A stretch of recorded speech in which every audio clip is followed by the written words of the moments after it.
새벽 5시 알람 시계가 울리기 전에 나는 이미 눈을 뜨고 있었다.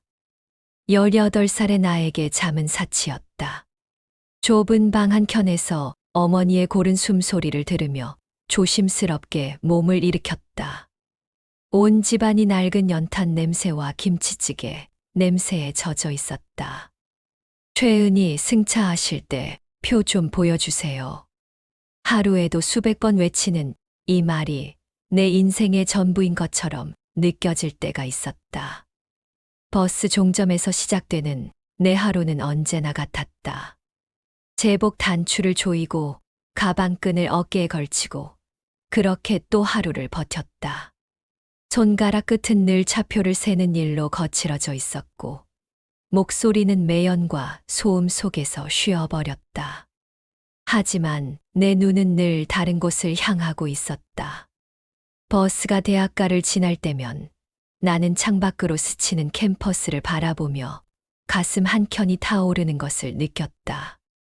책을 든 학생들, 자유롭게 웃으며 걷는 그들의 모습이 내게는 다른 세상의 일처럼 보였다.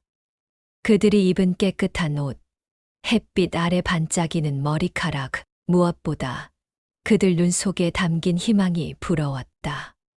저기 대학생들 봐. 우리 은희도 저런 곳에 다닐 수 있었을 텐데. 가끔 승객 중 한 명이 나를 보며 중얼거릴 때면 나는 고개를 돌려 창밖을 바라봤다. 그럴 때마다 가슴이 저리도록 아팠다. 책으로 배를 채울 거냐? 돈이나 벌어와라. 어머니의 말은 언제나 차갑고 현실적이었다. 아버지를 잃고 홀어머니가 된 지 벌써 3년. 어머니에게 내 꿈은 사치였다. 하지만 나는 몰래 일기장에 글을 썼다. 버스 안에서 만나는 사람들, 그들의 표정, 대화 한 토막을 적어 내려갔다. 오늘 아침 7시 30분 버스. 임신한 여자가 탔다. 배가 많이 불러서 힘들어 보였는데 아무도 자리를 양보하지 않았다. 그 여자의 얼굴에는 피로와 실망이 뒤섞여 있었다. 이런 식으로 적어 나가는 일기가 내 유일한 숨구멍이었다. 펜을 잡고 있을 때만큼은 내가 단순한 안내양이 아니라 세상을 관찰하고 기록하는 사람이 된 기분이었다. 버스 안내양의 일은 고되었다. 새벽 5시 30분 출근해서 밤 10시까지 일하는 것이 기본이었다. 만원 버스에서 밀려오는 사람들 사이에서 나는 작은 존재였다. 승객들은 때로 나를 사람 취급하지 않았다. 야, 안내양, 왜 이렇게 늦어? 차표값이 또 올랐네. 이 나라는 서민들 잡아먹으려고 작정했나? 욕설을 듣는 것은 일상이었고, 때로는 술 취한 남자들의 손찌검까지 당해야 했다. 어느 날은 중년 남성이 나를 툭툭 치며 안내양 주제에 까불지 마라고 말했다. 그날 밤 나는 울면서 일기를 썼다. 사람들이 나를 볼 때 내가 꿈을 가진 한 사람이라는 걸 알까? 아니면 그냥 제복 입은 하나의 물건으로 보는 걸까? 겨울이면 두꺼운 장갑조차 살 수 없어 손이 얼어붙었다. 여름엔 땀으로 제복이 젖어도 갈아입을 여벌이 없었다. 회사에서는 사고가 나면 모든 책임을 안내양에게 떠넘겼다. 안내양이 제대로 안내를 안 해서 사고가 났다. 나는 그저 소모품이었다. 하지만 이상하게도 이런 현실이 나로 하여금 더 간절하게 만들었다. 그래도 나는 굴복하지 않았다. 밤마다 피곤해 지친 몸을 이끌고 동네 서점에 갔다. 서점 아저씨는 처음엔 의아해했지만 내가 매일 오는 것을 보고는 친절하게 대해 주었다. 이 책 어때요? 젊은 사람들이 많이 읽더라. 헌 책 한 권을 빌려와 침대에서 촛불을 켜고 읽었다. 전기료가 아까워서였다. 문학 작품 속에서 나는 다른 세상을 만났다. 톨스토이의 안나 카레니나를 읽으며 인간의 복잡한 감정을 배웠고, 김동인의 감자를 읽으며 가난한 사람들의 삶이 문학이 될 수 있다는 걸 깨달았다. 그곳에서 나는 내가 왜 살아야 하는지를 조금씩 찾았다. 그 운명적인 만남은 가을날 오후에 일어났다. 버스 안내양이 이런 책을 읽네? 참 반갑다. 정류장에서 승차한 중년 여성이 내 손에 든 헌 책을 보고 말을 걸었다. 책은 박목월의 시집이었다. 그녀는 박영숙이라는 사서였다. 저 문학을 좋아해요. 그런데 왜 대학에 안 갔어? 집안 형편이. 영숙 언니는 내 말을 끝까지 듣고 나서 말했다. 그럼 도서관에 놀러와. 책도 많고 조용해서 공부하기도 좋아.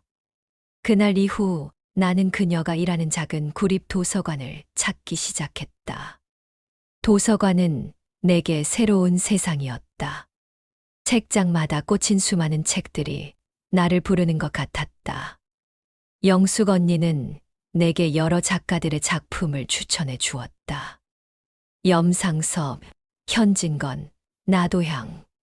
그들의 작품을 읽으며 나는 우리나라 문학의 뿌리를 알아갔다. 글을 써보는 게 어때? 너는 사람들을 자세히 관찰하는 눈이 있어. 영숙 언니의 조언은 내 마음속 불씨를 타오르게 했다. 정말 제가 글을 쓸 수 있을까요? 써봐. 실패해도 잃을 게 뭐 있어. 도서관에서 나는 세상을 만났다. 책 더미 속에서 나는 꿈을 키웠다. 하지만 현실은 여전히 가혹했다. 집에 돌아가면 어머니의 잔소리가 기다리고 있었다. 책 읽는다고 밥 나오냐? 넌 평생 안내양 신세야. 그런 헛된 꿈 그만둬라. 어머니의 말에 나는 이를 악물었다. 내가 글을 써서 내 이름 석자를 세상에 남기겠다. 그 다짐이 내 가슴에 새겨졌다. 그날 밤 나는 첫 번째 창작 시도를 했다. 버스 안에서라는 제목으로 짧은 수필을 썼다. 내가 매일 보는 사람들, 그들의 삶을 담으려고 했다. 나는 결심했다. 검정고시를 보겠다고. 영숙 언니가 검정고시 문제집을 구해다 주었다. 버스 근무를 마치고 돌아오면 새벽 2시까지 공부했다. 다시 5시에 일어나 일을 나섰다. 불 꺼진 방에서 촛불 밑에 앉아 노트에 빼곡히 글씨를 적어 내려갔다. 수학 공식, 영어 단어, 국사 연표. 모든 것이 어려웠지만 포기할 수 없었다. 몸은 점점 망가졌다. 제대로 먹지 못해 체중이 줄었고 잠을 못 자서 눈 밑에 다크서클이 생겼다. 그러나 마음은 더 단단해졌다. 함께 일하는 김도현 기사가 물었다. 은희 씨, 그렇게까지 해서 뭐 하려고 그래? 안내양도 나쁜 직업 아니잖아. 저는 꼭 대학에 가야 해요. 글을 쓰고 싶거든요. 글, 뭘 쓰려고? 사람들 이야기요. 우리 같은 사람들 이야기. 그의 눈빛에 처음으로 존중이 깃드는 것을 느꼈다. 그럼 열심히 해봐. 나도 응원할게. 도현 오빠의 격려는 내게 큰 힘이 되었다. 나를 그냥 안내양으로만 보지 않는 사람이 있다는 것, 그것만으로도 힘이 났다. 그 시절 나는 작은 공책에 끊임없이 글을 썼다. 버스에서 만난 사람들의 이야기, 내 감정, 꿈에 대한 단상들. 오늘 할머니 한 분이 탔다. 지팡이를 짚고 계셨는데 자리에 앉자마자 한숨을 크게 쉬셨다. 아마 병원에 다녀오시는 길인 것 같았다. 그 할머니의 주름진 손을 보며 나는 생각했다. 나이가 들어도 꿈을 포기하지 않을 수 있을까? 2년간의 피나는 노력 끝에 나는 검정고시에 합격했다. 합격증을 손에 쥔 순간 눈물이 쏟아졌다. 나는 할 수 있어. 나도 할 수 있구나. 도서관에서 결과를 확인한 나는 영숙 언니에게 달려갔다. 언니, 합격했어요. 그럴 줄 알았어. 이제 대학 준비해야지. 대학 입시 준비는 또 다른 고통이었다. 안내양 일을 하면서 입시 공부를 병행하는 것은 불가능에 가까웠다. 하지만 나는 틈틈이 공부했다. 버스 안에서도 단어장을 외웠고 쉬는 시간에는 문제집을 풀었다. 드디어 내가 원하던 대학의 국문과에 합격했다. 그러나 기쁨도 잠깐 등록금 문제가 닥쳤다. 등록금이 얼마야? 50만 원이요, 어머니. 50만 원. 그 돈이면 우리 집 전세금이야. 포기해. 나는 울면서 매달렸다. 어머니, 제발요. 저 정말 대학에 가고 싶어요. 안 돼. 계속 일이나 해. 결국 나는 학비를 벌기 위해 야간에 다른 아르바이트까지 시작했다. 낮에는 안내양, 밤에는 공장에서 일했다. 몸은 한계에 달했지만 꿈을 포기할 수는 없었다. 대학에 입학한 후에도 어려움은 계속됐다. 버스 안내양 출신 학생이라는 소문이 돌면서 동기들로부터 따돌림을 당했다. 제 버스 안내양 출신이래. 학교에 왜 왔대? 어울리지도 않는데. 하지만 나는 굴복하지 않았다. 수업에 빠지지 않고 참석했고, 과제도 누구보다 열심히 했다. 그리고 시와 수필을 써서 문학 동아리에 제출했다. 처음 제출한 작품은 새벽 버스라는 시였다. 새벽 5시의 버스 정류장. 아직 잠들지 못한 도시의 불빛들과 이제 막 깨어나는 사람들의 한숨이 차가운 공기 속에서 만난다. 나는 그 사이를 선다. 꿈과 현실 사이를, 희망과 절망 사이를. 내 글은 사람들 사이에서 작은 화제를 모았다. 은희야, 너 글 정말 잘 쓰네. 경험에서 우러나오는 진정성이 느껴져. 처음으로 내 글을 인정받는 순간이었다. 대학 3학년이 되었을 때 나는 큰 용기를 냈다. 신문사 신춘문예에 단편 수필을 보낸 것이다. 제목은 버스 안에서 본 사람들이었다. 내가 안내양으로 일하면서 만난 수많은 사람들의 이야기였다. 임신한 여성, 지친 직장인, 병원에 가는 할머니. 그들 모두가 각자의 삶을 살아가는 소중한 존재라는 것을 담으려고 했다. 원고를 우체국에 붙이고 나서 몇 달을 기다렸다. 그러던 어느 날 담당 기자 이정호가 직접 학교로 찾아왔다. 최은희 씨 맞습니까? 네, 맞는데요. 이번 신춘문예 당신 글이 당선됐습니다. 그 순간 세상이 멈춘 듯 느껴졌다. 정말이에요? 네. 심사위원들이 특히 현실감과 진정성을 높게 평가했습니다. 나는 그 자리에서 울음을 터뜨렸다. 버스 차창 밖으로 바라보던 대학 캠퍼스, 그 꿈이 현실이 되는 순간이었다. 신문에 실린 글은 큰 반향을 일으켰다. 버스 안내양 출신 작가라는 타이틀로 여러 언론에서 나를 인터뷰했다. 어떻게 글을 쓰게 되었나요? 힘들지 않았나요? 나는 솔직하게 답했다. 글을 쓰는 것은 제게 생존이었어요. 현실이 힘들수록 더 간절히 꿈을 꾸게 되더라고요. 하지만 영광은 오래 가지 않았다. 신춘문예 당선으로 주목받았지만 생활은 여전히 힘들었다. 원고료로는 생계를 유지할 수 없었고 여전히 아르바이트를 해야 했다. 더 큰 문제는 어머니였다. 신문에 나왔다고 뭐가 달라졌어? 돈은 언제 벌 거야? 어머니, 저 이제 작가예요. 작가가 뭐야? 돈 버는 게 먼저야. 출판사 문턱에서 나는 번번이 거절당했다. 이야기는 참신하지만 아직 이름값이 부족합니다. 좀 더 경험을 쌓고 오세요. 한 해, 두 해가 지나도 상황은 나아지지 않았다. 가끔 잡지에 짧은 글을 발표했지만 생계에는 도움이 되지 않았다. 나는 점점 지쳐갔다. 정말 내가 작가가 될 수 있을까? 어쩌면 어머니 말이 맞는 건 아닐까? 무너질 뻔했다. 하지만 나는 다시 도서관으로 돌아가 영숙 언니를 찾았다. 언니, 저 포기하고 싶어요. 왜?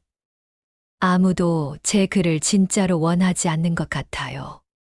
영숙 언니는 잠깐 생각하더니 말했다. 은희야, 글은 사람을 살리기도, 무너뜨리기도 해. 내 글이 사람을 살릴 수 있다면 그걸로 충분해. 지금 당장 성공하지 못한다고 해서 내 글이 가치 없는 건 아니야. 그 말을 듣고 나는 다시 펜을 잡았다. 포기할 수는 없었다. 내 이야기를, 내가 만난 사람들의 이야기를 세상에 전하고 싶었다. 나는 다시 치열하게 글을 썼다. 이번에는 더 긴 호흡의 작품에 도전했다.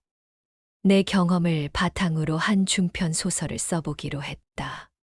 20대 후반, 나는 마침내 문학 잡지에 중편 소설을 연재할 기회를 얻었다.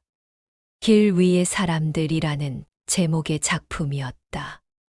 버스 안내양으로 일하면서 만난 사람들의 이야기를 옴니버스 형식으로 엮은 소설이었다.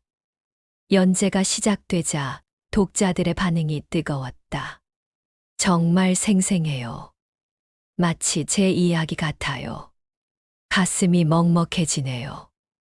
우리 주변의 평범한 사람들이 이렇게 소중한 존재였구나요. 편집자가 말했다. 은희 씨, 이걸 장편으로 늘려서 단행본으로 내면 어떨까요? 나는 망설였다. 과연 내 이야기가 한 권의 책이 될 만큼 가치가 있을까? 하지만 그동안 내가 써온 수많은 일기와 수필들을 다시 읽어보니 확신이 섰다. 이것은 나만의 이야기가 아니라 우리 시대를 살아가는 모든 평범한 사람들의 이야기였다.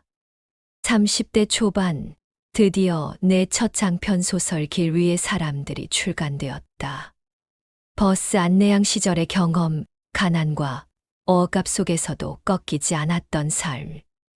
그리고 꿈을 향해 나아가는 사람들의 이야기를 진솔하게 담았다. 책은 예상보다 큰 호응을 얻었다. 서점에서 베스트셀러가 되었고, 여러 독서 모임에서 추천 도서로 선정되었다. 그해 나는 신인문학상을 수상했다. 수상 소감에서 나는 말했다. 나는 한때 버스 안내양이었습니다. 하지만 그 버스 안에서 본 사람들의 얼굴, 그들의 삶이 내 글의 씨앗이 되었습니다. 배움은 늦게라도 할 수 있고, 꿈은 어떤 상황에서도 꺼지지 않는 불꽃입니다.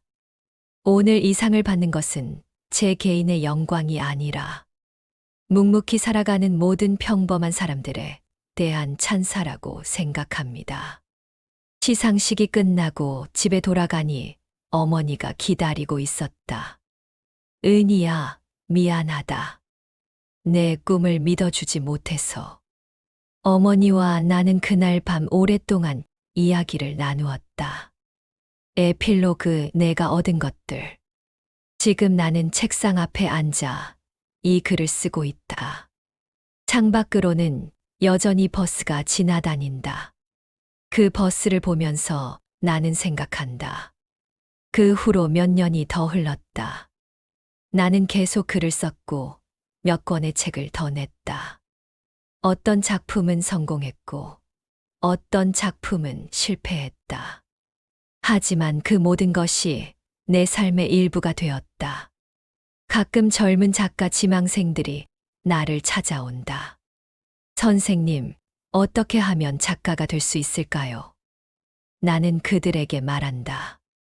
글쓰기는 기술이 아니라 삶입니다. 진정성 있는 이야기를 하려면 먼저 진정성 있게 살아야 해요. 그리고 포기하지 마세요. 꿈은 생각보다 가까운 곳에 있어요.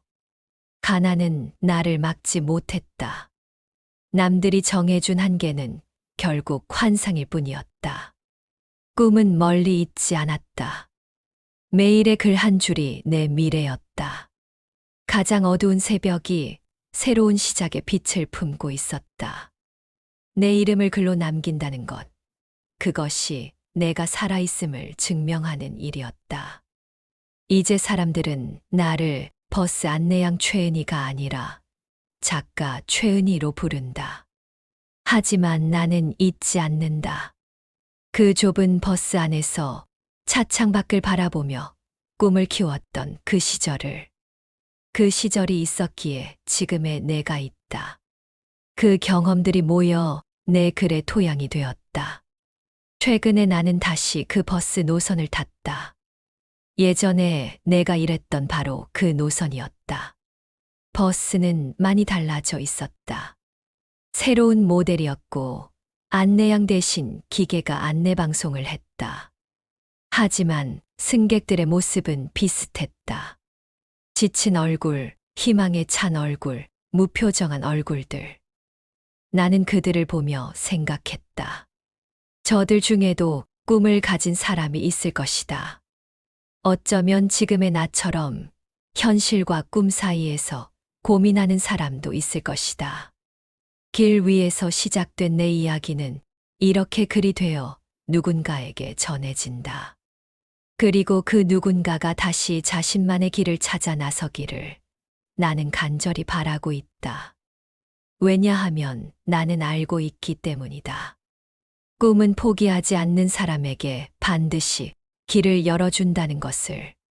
그 길이 비록 험하고 멀더라도 걸어갈 만한 가치가 있다는 것을.